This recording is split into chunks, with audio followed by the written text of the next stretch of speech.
Paano nga ba gumawa ng masarap na yema cake at pwede pang negosyo? At diyan ang gagawin ko para alam mo. Let's go! Paghaluin ang 2 cups na all-purpose flour, 1 tablespoon na baking powder, salain ito para matanggal ang mga buo-buo. Mag-add ng 1 cup white sugar at haluin ng mabuti ang mga dried ingredients sa separate na mixing bowl. Pagsamahin ang 8 na egg yolks, 1 cup cooking oil at 1 cup evap at haluin ito ng mabuti. Saka isalin sa ating dry ingredients at haluin ng mabuti hanggat makuha ang tamang consistency. I-set aside. Sa separate na mixing bowl, gagawa tayo ng mirang. I-whip ng 10 minutes ang 8 na egg whites. Ganito dapat.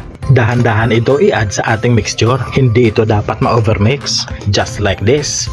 Magpahid ng oil sa lanera at lagyan ito ng baking paper para hindi dumikit. Sa kalagyan ng ating mixture, itaktak para mawala ang mga air bubbles. Isalang sa steamer ng 30 minutes. I-check gamit ang toothpick. Pag wala na nasama, okay na ito. Sa paggawa ng yema frosting, gamit ang 4 na egg yolks, 1 cup evap at 1 cup condensed milk, 1 spoon vanilla, 1 1/2 tablespoon all-purpose flour. Haluin ng mabuti. Isalin sa pan, salain para di masama ang mga buo-buo. Halo-haluin hanggat sa lumapot ito. Tanggalin sa lanera ang cake. I'll show you first kung gaano ito ka-floppy. Hadiin sa gitna. Optional lang ito. Palamanan ng yema frosting.